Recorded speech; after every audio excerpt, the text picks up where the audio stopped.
Ek praat so nou en dan met ouens en sê hulle vir my, Hannes, is vir my moeilik om die drie eenigheid van God te verstaan. Ek het nie al die begrip rondom dit nie, en ek sê altyd seker, wie aanbid ek nie? Aanbid ek nou vir God, aanbid ek vir Jesus, aanbid ek die Heilige Gees? Vir wie luister ek elke dag? Vir die Heilige Gees, God die Vader of vir Jesus? Wie moet ek nou volg? Hoe werk dit? So, om vir jou die volle prentjie te verduidelik en vir jou te sê, ons verstaan dit 100%, is nie moontlik nie. Is onmoontlik om God 100% te verstaan en presies hoe dit werk. Maar daar's baie begrip wat ons kan hê vir dit. Dis soos die see. Ons verstaan die see, nie 100% nie, maar ons weet al baie van die see. Sal ons ooit in ons leeftyd weet presies hoe werk hy en wat is alles onder in hom en hoe diep is hy en wat is alles in die see tot vandag toe weer die mensdom nog nie. En die see is geskape deur God, wat groter is as die see. Hy het die heelal geskape. So sal ons ooit vir God in sy totaliteit verstaan in hierdie aarde met 'n aardse brein en 'n aardse lyf, dis onmoontlik. Sal dit nooit regkry nie. Maar daar's baie wat ons wel van God weet. God is 3, maar hy is ook 1. Wat beteken, God die Heilige Gees, God die Vader en God die Seun, word gekenmerk aan een karakter. Hy het een persoonlikheid, een karaktertrek. Behalwe Jesus die Seun. God die Vader, God die Seun, God die Heilige Gees is soewerein, wat beteken hy weet van alles wat gebeur, voor dit gaan gebeur, wanneer dit gaan gebeur, hy het alles geskaap, hy is almagtig, hy het mag oor enigiets en alles, hy is alomteenwoordig op alle plekke terselfdertyd. So noem dit sy persoonlikheid, noem dit sy karakter, wie hy is by al drie van hulle selfde, behalwe Jesus die Seun, hy het 'n tweede natuur, hy het 'n sondige natuur ook gekry die dag toe hy as 'n mens gebore is, maar hy het nooit vir sy sondige natuur geluister nie. Hy het altyd geleef volgens sy goddelike natuur. Hy het vir die Gees wat in hom was, die Heilige Gees, sy hele lewe oorgegee en volgens God se wil gelewe, sonder sonde op aarde. So God is 3, maar hy is ook 1. Nou, om dit maklik te verstaan, moet jy vir jouself verstaan, hoe werk jy? Jy's in God se beeld geskape. Leer jou Bybel, ja. Wat beteken, jy is geskape met 'n liggaam, Jesus het 'n liggaam gehad. Jy is geskape met 'n siel, dis jou wil, jou intellek en jou emosies, waar al is in jou lewe vandaan kom. As jy in die spieël kyk, dan is jy nie noodwendig die lyf waarin jy vaskyk nie, maar wie jy is in die binnekant van hierdie lyf. So ek kan sê, jy is 1, maar jy is ook 2. En dan wanneer die Here jou red, het ons geleer met weergeboorte, dan skep hy in jou binnekant 'n nuwe mens met 'n begeerte vir hom. Jy word geskape met 'n sondige natuur, met 'n begeerte wat jy vir jouself het en wanneer jy wil hê, wat jy wil hê, soos jy dit wil hê. Dis jou sondige natuur. Jy is selfsugtig by nature. So kom jou eerste woorde myne is. En ek wil self. Nee, my speelding. Ek wil my maatjies invat en ook myne maak. Jou sondige natuur. Jy word gebore met daai begeerte in jouself. Dis jou menslike natuur. Maar wanneer jy weer gebore word, staan daar 'n nuwe mens in jou op, dit doen die Heilige Gees, en hy het 'n begeerte vir God. En die enigste manier hoe jy dit aan die buitekant kan sien van jouself is, ewe skielik sê jy, ek soek God. Here, ek is jammer. Jy raak bewus van al jou sonde in jou lewe. Sê, Here, vergewe my. My lewe is nie meer my eie nie, is nou U sin. Dan weet jy, die Heilige Gees leef nou in jou. Dan is jy 1, maar ook 3. So dis die beste manier hoe ek dit kan verduidelik vir jou om soveel begrip as moontlik te hê. So wie aanbid ek as ek in die oggend staan en ek kan bid die Here? Ja, bid God 3-enig.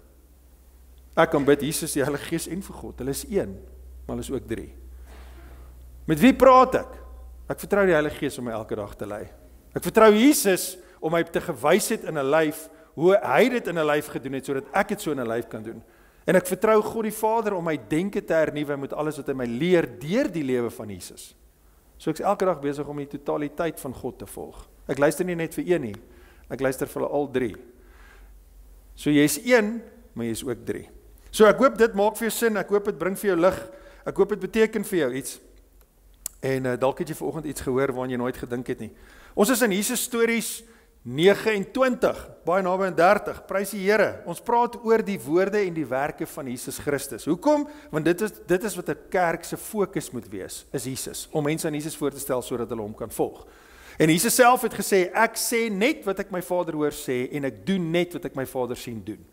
En hoekom het hy dit vir ons gesê? Want hy het my en jou probeer leer, wat is die doel van ons lewe? Wat is sy doel vir jou lewe? Is om God te ken. En hy het vir jou 'n metode gegee om God te ken, sy seun. Kyk na Jesus, dan sal jy weet hoe dink God, en as jy weet wat vir God belangrik, en wat wil hy met ons doen. Jesus leer ons dit. En dis hoekom ons in hierdie reeks daaroor praat, en ons is al in gedeelte 29, so ons werk deur die 4 evangelies, Matteus, Markus, Lukas en Johannes, so kronologies as moontlik, en dan kyk ons na wat leer ons by God. En so, elke week, ek hoop jy volg ons nog die hele tyd, al ons goed is op YouTube, elke week is ons besig om iets niets van God te ontdek, en ek hoop het doen iets vir jou in jou lewe. En vanoggend, so storie wat ek gaan lees, is nogal 'n langerige storie, en van dit mag dalk klink soos herhaling, maar dit is nie, daar's 'n spesifieke doel daarin. Vanoggend se storie is daar een ding wat ek definitief gehoor het, en dit is hierdie woorde van Jesus. Jesus sê, pas op. Nou ek onthou, toe ek 'n tiener was, ek het in Pretoria groot geword, my ma het 1 maand vir ons sakgeld gegee, ons is 3 boeties, 1 maand vir ons sakgeld gegee, sê, o, hierdie gaan nie my budget pas nie. So ek moet vir my kinders werk kry. So toe ons hoërskool toe gaan, het sy vir my en my broer elkeen 'n job georganiseer. Ons lewer die Beeldkoerant af, voor 6 in die oggend, en dan elkeen het so 60 koerante, roete is so 20 kilos lank. Dan klim jy op jou bicycle, winter, somer reg deur, dan ry jy en lewer die koerante af. So het ek het gedoen, maandag tot Saterdag, die enigste dag wat jy nie 'n beeld kry nie is op 'n Sondag. So julle moet my nou jammer kry, want ek het nooit as 'n tiener ooit laat geslaap nie. Want Sondag het ons kerk toe gegaan. Ons het ook nie laat geslaap nie. So, ek dink eintlik dit was briljant. Vir die tieners wat laat slaap is beter om dit te doen wat ek gedoen het, by the way. In elk geval. En so lewer ek koerante af, en dan oral ry by die huise verby, en dan so elke tweede huis het 'n bordjie op. Pas op vir die hond, of beware of the dog. Daai tyd het jy nog Afrikaanse bordjies gekry. Pas op vir die hond. Deesdae is net beware. En dan party van hierdie ouens se huise het so 'n vicious hond opgehaat met sulke tande, en die punte was so rooi geverf, dit lyk asof hulle klaar iemand gebyt het. Dis die prentjie. En dan elke einde van die maand, dan moet jy ook by al 60 hierdie huise stop en hulle maand se geld vir die koerant gaan haal. So jy so week lank elke aand na 6, dan moet jy nou elke huis 60 huise toe ry en al die geld gaan invorder. Daai tyd kon jy nog op 'n fiets klim in die straat rondry en nie vermoor word nie. Any guys. En dan kom ek by hierdie, nou ek onthou spesifiek hierdie een huis in sy bordjie wat gesê het, pas op vir die hond, en dit was so 'n vicious hond. En ek kom by daai dag by daai huis, nee, nou die bewe so 'n bietjie in jou broek as jy jou fiets daar buite park teen die heining, en dan loop jy deur die klein hekkie in, want jy lei die klokkie, jy skree, niemand kom uit nie, nou loop ek deur die hekkie, nou gaan ek daar voor die deur staan, en ek klop aan die deur. Ja, ek was nog nooit so bang nie. Net om te vind, dat hierdie vicious hond is 'n wit poedel, wat sy stembande seer gekry het, ek kan nie eens ordentlik blaf nie. As ons 'n bordjie sê, pas op vir die hond, dan is dit nie 'n saak van lewe of dood nie. Dit is eintlik net om 'n bietjie vrees by jou te wek, dat jy net nie in my yard inkom nie. Want party mense het, jy het dalk daai bordjie op jou huis wat jy nou hier, en jy het nie eens 'n hond nie. Dit is net om so 'n bietjie vrees te wek by mense. Maar as Jesus sê, pas op, is dit 'n saak van lewe of dood. En hierdie saak wat hy oor vanoggend praat, is iets wat ek voel, ons nie genoeg klem lê in ons lewe saam met die Here nie. Dit voel vir my, ons besef nie regtig altyd hoe belangrik hierdie is nie. Ons word so maklik mislei. En Jesus het ons gewaarsku. Hy het ons gewaarsku. Nou, ek gaan julle daar los met so 'n bietjie spanning dat ons tot ons daar kom. Voor ek hierdie storie lees, wil ek julle so vinnig 'n bietjie agtergrond gee hierso. Jesus het ons nou gesien, van waar ons begin het Jesus nou al sy bediening hoofsaaklik onder Jode gedoen. En hy het vir sy disippels gesê, bly eers weg van al die ander nasies af. Ek moet eers na die Jode toe kom, want deur die Joodse nasie gaan die hele wêreld geseën word. En uiteindelik het hy toe nou in die heidense gebied in beweeg, het ons gesien so die laaste 3 Jesus stories boodskappe het in 'n heidense gebied ingebeweeg waar mense nie God gedien het nie, en hy het wonderwerke onder hulle gedoen en die hele tyd in hulle gebied rondbeweeg. So nou het hy al hierdie disippels by hom, en nou sit hy weer in 'n situasie met 'n klomp heidense mense in Decapolis, wat ons nou weet is 'n provinsie met 10 heidense dorpies, en hier het nou duisende mense saamgedrom. En hy doen wonderwerke, en Matteus het ons laasweek gelees, hy het almal gesond gemaak. Van al die duisende mense wat daar was daar nie een sieke ou oor nie. Hy het letterlik elke ou se behoefte aangespreek. En Jesus se punt met hierdie hele storie was om vir sy volgelinge, die Joodse disippels te leer, dat ek bring nie net verlossing vir Jode nie. Ek bring verlossing ook vir ander nasies. soos ons, wat hier in Suid-Afrika sit vandag, en sy nou regtig 'n volbloed Jood is, het Jesus dit vir hulle probeer wys, want hulle kon dit net nie in hulle koppe kry nie. Ons gevolgens sien, ek dink julle het dit nog steeds verstaan nie. Ten spyte van die feit dat Jesus vir hulle dit gewys het, moes Paulus, nadat Jesus dood opgestaan het, opgevaar het hemel toe, moes Paulus het een aand droom om dit weer vir hulle te gaan vertel, want hulle het dit alweer vergeet, ten spyte dat Jesus dit vir hulle gewys het. Het hulle nog steeds net onder die Jode Jesus versprei, nadat Jesus aan die kruis gesterf het. So en Jesus is eintlik besig om vir sy disippels in hierdie storie te leer. Die goeie nuus is vir alle nasies, nie net vir Jode nie. So hou dit in gedagte. So ek gaan wegspring met die storie, Markus 8 vers 1, en daardie selfde tyd was daar weer 'n keer 'n groot menigte mense by Jesus, en hulle het niks gehad om te eet nie. Hy roep toe sy disippels nader, en sê vir hulle, so hierdie storie gaan jy nou baie herinner aan so 'n paar weke terug, waar ons gepraat het oor Jesus wat 5000 mense gevoer het en hy die kos vermeerder. Hierdie is 'n volgende ene. Dit het definitief meer as een keer gebeur. Dit is nie dieselfde storie nie. Daar's baie verskille ook in hierdie twee stories, maar Jesus se punt bly dat ek gaan voorsien nie net vir die Jode nie, ek gaan ook voorsien vir ander nasies. So daar's baie mense, hulle het saamgedrom, almal siek en seer, en hulle kom vir wonderwerke, en hy roep sy disippels nader. Hy sê, ek kry hierdie mense innig jammer, want hulle is nou al 3 dae lank hier by my, en hulle het niks om te eet nie. Die vorige keer was hulle net 'n dag. Hulle het die oggend aangekom, en dit het aand geword, en Jesus het hulle toe al die aand gevoer. Hierdie ouens is al 3 dae besig. Ek dink as die Here werklik in jou lewe opdaag, en hy begin werklik in jou lewe werk, begin kos minder saak maak vir jou. Sodat hierdie mense, daar's nie takeaways kan gaan loop en gou iets gaan koop nie. Hulle is in die buitewyke, hulle is nie in die dorp nie.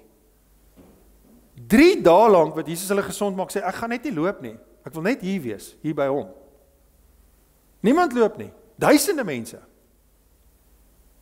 En hy sê, dis die enigste plek in jou hele 4 evangelies waar Markus 'n ander woord gebruik het vir Jesus.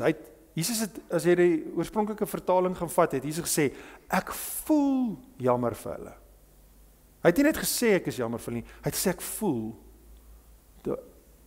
hulle het 3 dae lank nie geëet nie. Maar dit is asof hulle nie weet nie. Hy sê, want hulle het 3 dae lank, is hulle hier by my, en hulle het niks om te eet nie. So Jesus weet presies, ek bedoel, Jesus het geweet wat gaan in elke mens se hart aan, hy het geweet hoe lyk elke ou se maag, hoe honger is hy, en hy sê toe, as ek hulle nou sonder kos huis toe stuur, sal hulle langs die pad beswyk. Party van hulle kom van ver af. Daai woordjie beswyk is nie dood neerval nie, daai woordjie beswyk is hulle sal flou word. Hulle sal mekaar sak, want hulle het nie energie nie, en hulle moet ver gaan. En kyk wat sê die disippels vir Jesus. Maar die disippels sê vir hom, dis nou sy eie volgelinge, waar sal 'n mens in hierdie verlatenheid genoeg brood vir hulle kan kry? Hoekom was hulle nie daar toe Jesus 5 broodjies en 2 visies vermeerder het nie? Hoekom vra hulle vir Jesus daai vraag? Want hulle het nie gedink, ten spyte van die feit dat Jesus almal van daai mense gesond gemaak het, gedink dis moontlik dat hy dieselfde wonderwerk vir heidene sal doen, as dit hy vir Jode doen nie. Het gedink, nee, of vir hulle gaan ons nou maar met brood kry. Hulle is heidens.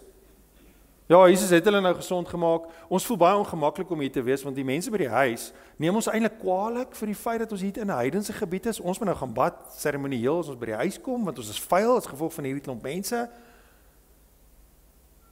Hoe kan dit wees dat Jesus vir hulle wil kos gee? Maar die disippels sê vir hom, waar sal mense hierdie verlatenheid plek? Hy vra te vir hulle, hoeveel brood het julle? 7, antwoord hulle. Hierdie keer het hulle nie 'n klein seentjie se kos gevat nie. Dis wat hulle gehad het. Toe gee hy die mense bevel om op die grond te gaan sit. Wat interessant is, hierdie is in die winter. Toe hy die Jode gevoer het, 5000 van hulle was dit in die somer, hy het vir hulle gesê, gaan sit op die gras. Nadat hy die 7 brode geneem en God gedank het, want dis waar al ons goed in ons lewe vandaan kom, is van die Here af. Hy het gebreek en vir sy disippels gegee om uit te deel, en hulle het dit aan die mense voorgesit. Ons mis baie keer daai gedeelte, dat die Here my wil gebruik om uit te deel wat hy gee. Dis goeie nuus. Jy het 3 dae lank nie geëet nie, en hier daag iemand met kos op. Dis goeie nuus. Dis die evangelie waarmee ek en jy sit. Hy het dit vir al sy disippels gegee om uit te deel. Nie net vir sekeres nie. Petrus, jy praat die hardste, jy is die grootste bek, jy preek die meeste, jy gaan vanaf brood uitdeel. Dis nie net die pastoor of die dominee wat dit doen nie. Al sy disippels het dit gedoen. Wat vir my en jou sê, dis waar die Here my en jou soek. Dat daai goeie nuus is iets wat hy deur my en jou wil uitdeel vir die res van die wêreld. Hulle het ook 'n paar visies gehad, en nadat hy die seun gevra het hy gesê, hulle moet dit ook uitdeel. Hierdie visse is anders as die vorige visse wat hulle gewoonlik geëet het in die Joodse gebied. Hierdie is sardientjies, in die oorspronklike vertaling. So, die brood wat hulle hier het, moet jy ook nie die idee kry van die brood wat ons vandag eet nie. Dalk was jy nie hier toe ons gepraat het oor die 5000 nie. Dis meer soos 'n pizzabuis. Hulle het nie 'n brood gehad, soos wat ons dit vandag ken, so lekker. Jy het meer soos 'n cracker, en dit was kleiner geweest, meer soos 'n tortillaatjie tipe dingetjie geweest. Dis die tipe brood wat hulle van gepraat het. En Jesus het die Here gedank daarvoor, en hulle het dit ook begin uitdeel. Soos hulle dit uitdeel, het die Here die kos vermeerder, want hy kan. Hy het dit geskape. Ek sou gelaik het om brood te eet wat Jesus geskape het, wat nie in 'n oond gaar gemaak is nie. Dit moes nice gewees het. Die mense het geëet en genoeg gekry. En hulle het nog 7 mandjies vol bymekaar gemaak van die stukke wat oorgebly het. Nou hierdie mandjies is ook anders as die mandjies in die 5000 se voer. En die 5000 is die oorspronklike vertaling, die mandjies wat hulle sou gebruik het vir 'n kosblik. So dis soos 'n klein mandjie waar jy jou lunch vir die dag gepak het. Hierdie is meer die size van 'n wasgoedmandjie. In die oorspronklike vertaling het hulle 7 mandjies vol sulke brood na die tyd bymekaar gemaak. Daar was omtrent 4000 mense, maar die eerste keer was daar omtrent 5000 mans alleen. Hierso praat dit net van 4000 mense. Daarna het hy huis toe gestuur. Hy het toe dadelik saam met sy disippels in die skei geklim en na die gebied van Dalmanula toe gegaan. Hierdie gedeelte van hierdie storie is baie belangrik om te verstaan vir dit wat nou kom. Want Jesus verwys weer terug hierna. So hulle klim in die skei, vaar na die ander kant toe. Daar kom toe Fariseërs wat met Jesus begin redeneer, om hom op die proef te stel, wou hulle van hom 'n wonderteken uit die hemel hê. So hier vaar Jesus toe nou uit die heidense gebied. Ek het sopas vir my disippels geleer dat evangelie is vir almal, goeie nuus deel ons met die wêreld. Julle is verantwoordelik om dit ook te deel, nie net ek nie. Vaar reguit terug na die Joodse gebied toe, klim uit die boot uit, en toe hy uit die boot uit klim, is hy daar waarvan hy weggevaar het. Onthou, waar het ons begin? Jesus wou weggekom het uit Galilea, uit weg van al hierdie Fariseërs af. Hulle het van Jerusalem af al die pad Kapernaum toe gegaan om hom te kom aanvat oor sy onreine disippels wat met vuil hande eet. En toe hardloop hy weg en hy's op, en toe sien hy in die heidense gebied in, en toe begin hy in die heidense gebied bedien. En net toe hy uit die heidense gebied uitkom, hardloop hy in Fariseërs vas. En daai woordjie wat hy daar sê, hulle het met hom geredeneer. Dit klink asof hulle met hom wou gedebatteer het. Die regte woord het hom getuister. Hulle was kwaad. Hulle het sommer dadelik net met hom begin beklei. Om hom op die proef te stel. Hierdie Fariseërs was ongeduldig met Jesus. Want almal het van hom gepraat, almal het van hom geweet. Hy was 'n bedreiging vir hulle. En hulle wou nou hierdie Jesus in die bed sit. Ons wil hom dood hê. Ons wil hom nie meer hê. Ons wil niks van hom weet nie. So, maar ons het nog nie genoeg bewyse nie om dit te doen nie. So maak nie regtig saak wat Jesus nou al gedoen het nie. En ek bedoel, baie van daai wonderwerke het hulle als gesien. Hoe hy die 5000 gevoer het, hoe hy dooies opgewek het, hoe hy siekes gesond gemaak het, maak nie saak wat 'n kwaal hulle gehad het nie. Maak nie saak wat hy gedoen het nie. Dit was nie genoeg nie. Ons soek nou nog 'n teken. Want hulle wil hom net vas. Hulle soek vuur uit die hemel uit, soos met Elia. En dan gaan ons ook vir hom sê, dit kom van die duiwel af. Want hulle het geglo al sy wonderwerke kom van die duiwel af. Hulle soek net nou weer 'n bewys. Hulle harte was hard. En wat ons hierso sien, is permanente harde.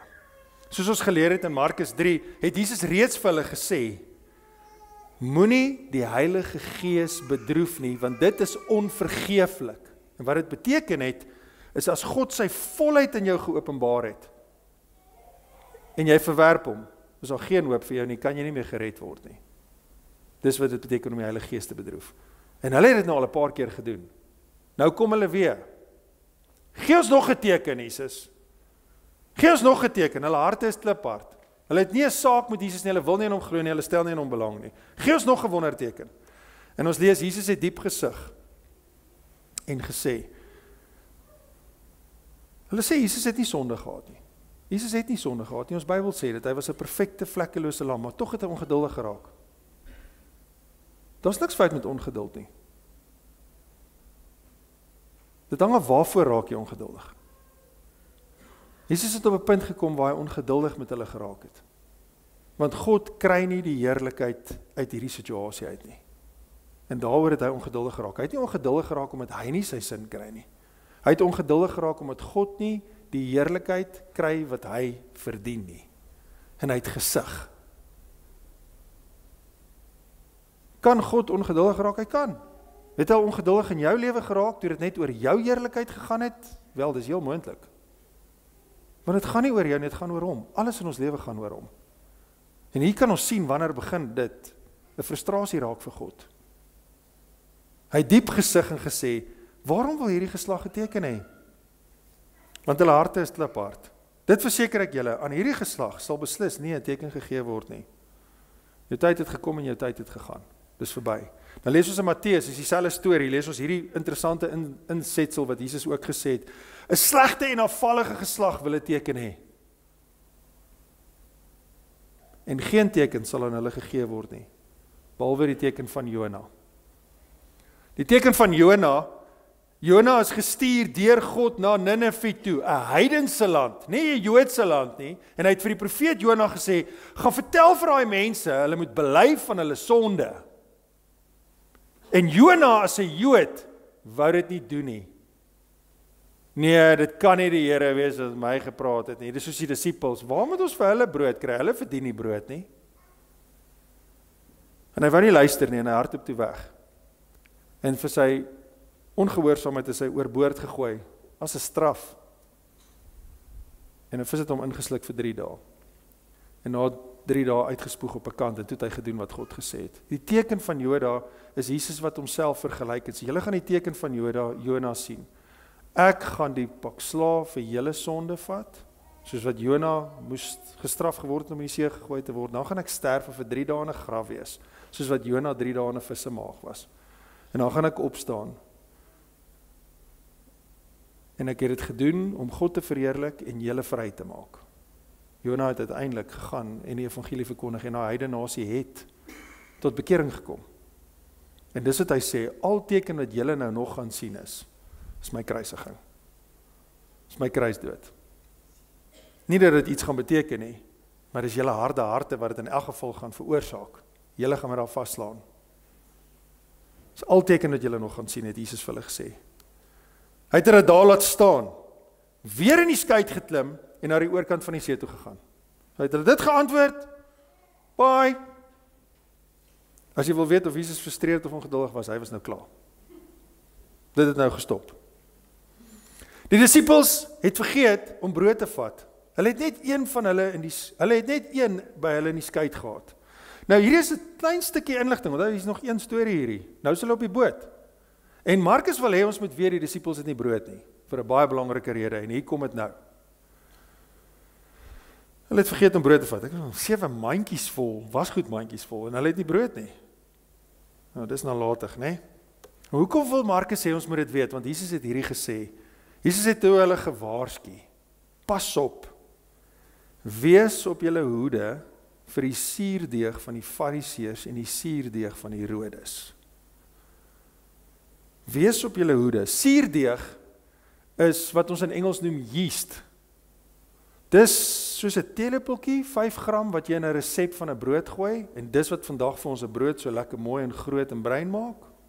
Dit verander die hele vorm van die brood. Sonder dit is dit net so 'n bol wat eintlik nooit gaar word nie en so 'n kleitjie, jy gaan dit nie wil eet nie. Die suurdeeg verander hoe die brood proe, verander hoe die brood lyk. Sonder die suurdeeg wil niemand dit hê nie. Maar dit bepaal of daai brood gaan lyk soos 'n brood en hoe die vorm van die brood is. En Jesus sê, pas op vir die suurdeeg van die Fariseërs en van die Herodes. Nou, die Fariseërs het 'n lewe voorgehou wat nie bestaan het nie. Hulle was skynheilige mense. En as jy in hulle sirkels beweeg het jy outomaties skynheilig geraak. Jy het soos hulle begin dink en soos hulle begin praat. En Herodes was eintlik Herodes die Grote se seun, en hy het geregeer oor daai gedeelte van Judea. En hy was die regerder van daai stadium oor die Jode, maar hy het homself voorgehou as 'n Jood, sodat die Jode hom sou like. Hy was net so skynheilig. Hy het eintlik gehou van Johannes, maar toe laat hy sy kop afkap, en nou wil hy eintlik vir Jesus sien, maar in die tussentyd het hy 'n vicious lewe geleef. En Jesus sê vir hulle, pas op vir daai skynheiligheid. Pas op vir dit wat hulle jou leer. En dit is, ek en jy is konstant besig om elke dag te leer. Na wie luister jy? Wie leer jou? Dis suurdeeg. En dit bepaal op die eind van die dag hoe jy lyk en hoe jy oorkom. Dis wat suurdeeg is. Dis 'n saak van lewe of dood. Dis nie 'n hondjie wat nie stembande het nie. Jesus sê, pas op wat jy leer, by wie jy kers opsteek, saam met wie jy tyd spandeer. Want dit is 'n saak van lewe of dood. Sê hy vir hulle. Maar hulle verstaan dit toe nou glad nie. Want toe hulle die woordjie suurdeeg hoor, toe dink hulle aan brood. Jesus was obviously toe hy dit gesê het, seker 'n bietjie ongeduldig, want hulle het dit baie persoonlik gevat, sien ons. Maar hy het gedink aan wat hy sopas beleef het op die strand. Hulle het toe vir mekaar gesê, dis omdat ons nie brood het nie. Dis hoekom Markus vir ons gesê het, hulle het net een brood gevat. Toe Jesus dit hoor, sê hy vir hulle, Christus, kan jy nou, Jesus is klaar frustreerd, en nou tune hulle om, ja, ons het nou nie brood gebring nie, nee. Waarom praat julle daaroor dat julle nie brood het nie? Nou is Jesus besig om sy fokus weg te skuif van wat hy daar beleef het, na sy eie disippels toe om hulle te leer.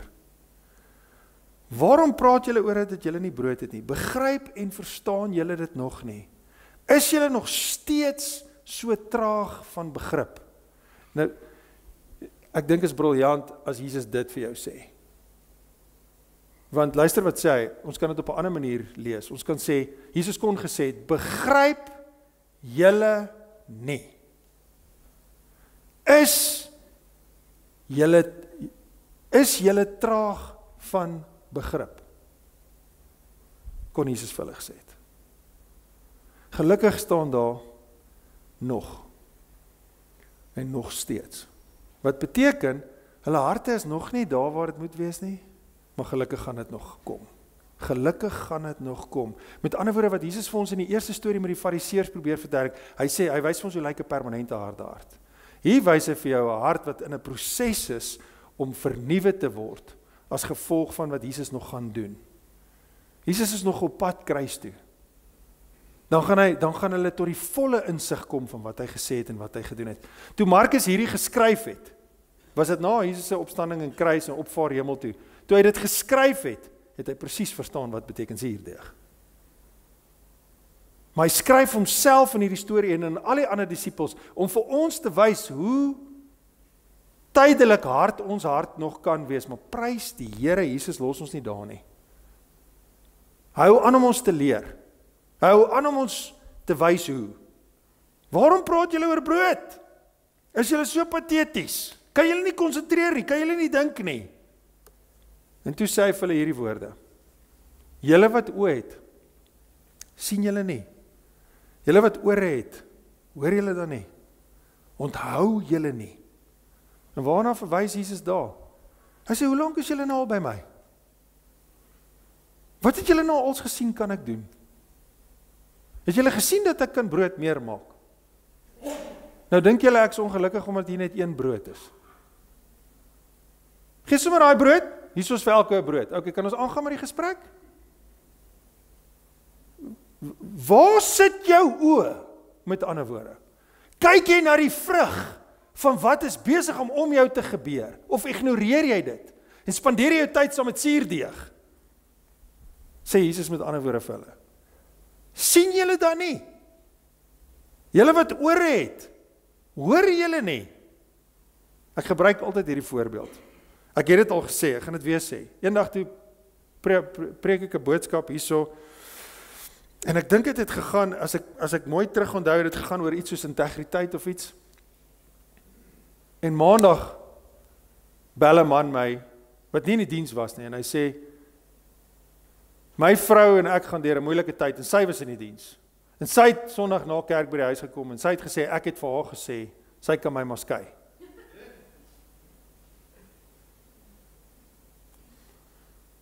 Dan dink ek wil nou dieselfde vir daai vrou vra as wat Jesus vir sy disippels gevra het. Julle wat ore het, hoor jy dan nie? Soms sit jy hier op 'n Sondag en jy hoor net wat jy wil hoor. Want dit pas jou lewe soos wat dit huidiglik in jou lewe gaan. Maar hoor jy wat sê die Here vir jou, wat hy wel vir jou sê? Hy sê vir sy disippels, hoor julle dan nie, hoor julle nie wat ek alles sê nie? Jy kan dit sien en jy kan dit hoor. En onthou julle nie, ek het nou net brood meer gemaak nie. Nou vra julle, Jesus praat seker van brood. Hy sê daar's 'n dieper betekenis agter wat ek sopas gesê het. En toe ek dit sê, toe vat julle dit persoonlik, jy dink dit gaan net oor jou, en in die tussentyd is ek besig om jou te leer, dat jy het nodig om my te vertrou. Jy het nodig om my te vertrou. Jy het nie nodig om na jou omstandighede te kyk nie, jou omstandighede is ek het nie brood nie. Jy het nodig om my te vertrou dat ek vir jou sal voorsien. En dat ek jou beswil in gedagte het. Dis wat Jesus vir hulle sê. Sien julle nie? Hoor julle nie? Onthou julle nie? As jy goed, dis 'n baie goeie voorbeeld wat ek ook hier kan gebruik is, dit gaan rof in jou lewe op die oomblik dalk. Dalk het dit onlangs rof gegaan in jou lewe. Kan jy onthou hoe het jy gevoel, of wat is jou emosie gewees, en hoe het jy gevoel, die Here het my verlaat, hy is nie eers naby my nie? Maar die Here het al in jou lewe opgedaag, en jy het sy teenwoordigheid ongelooflik sterk al in jou lewe beleef. Maar toe die moeilikheid jou tref, toe oorweldig dit jou, asof Jesus nog nooit in jou lewe opgedaag het nie. Ons het nodig om meer te praat oor wat die Here in ons lewe gedoen het, want dit is hoe ons onthou wie hy is. Dan wanneer die moeilikheid my weer tref, dan is ek op die bladsy, waar ek my vertroue net in hom kan sit, en in hom kan hou.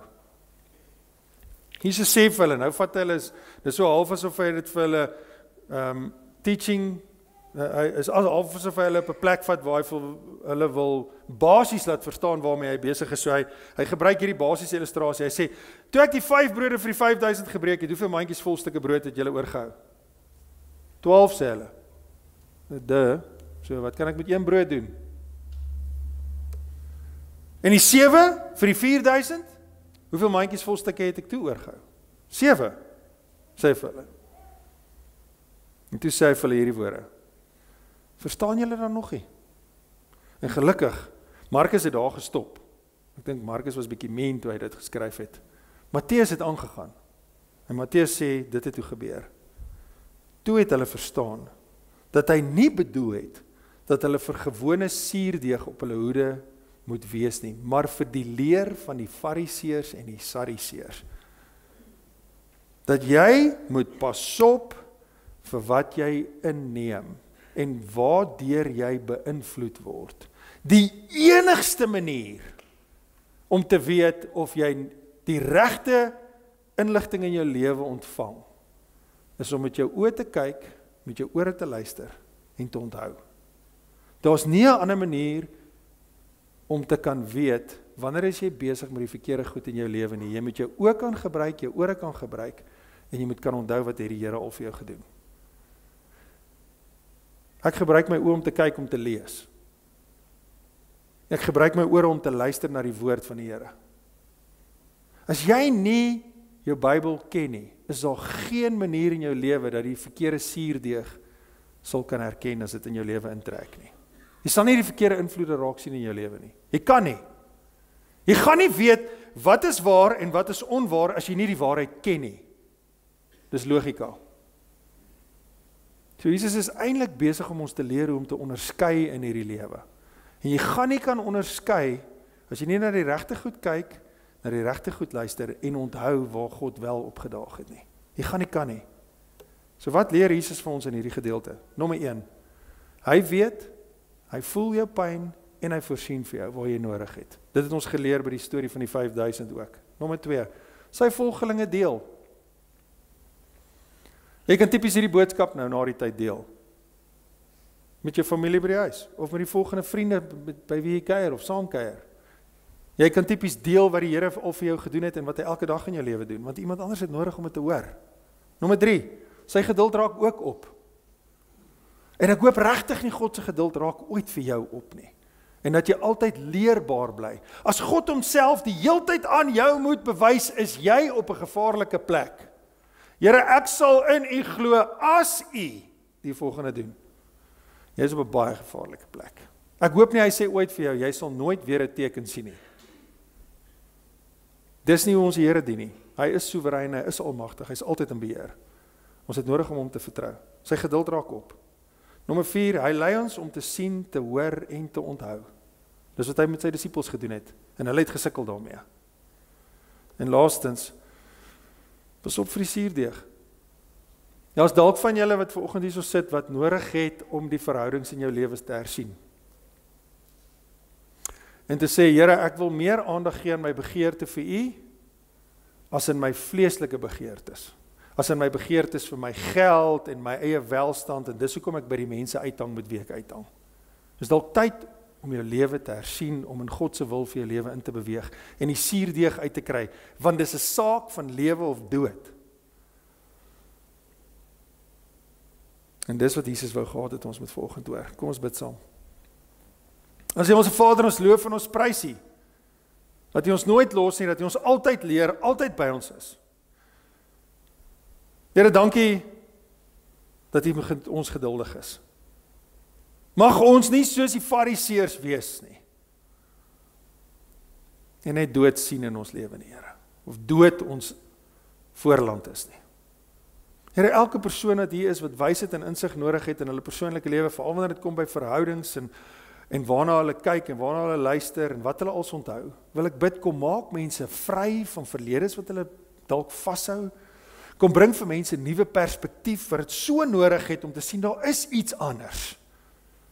En mag hulle U woord hoor en dit hulle harte gryp en hulle totaal en al in hulle denke vernuwe. Wat ons uitverkoop sal wees aan U koninkryk en nie ons koninkryk nie. U wil en nie ons wil nie, wil ek vanoggend bid. In die naam van Jesus. Amen.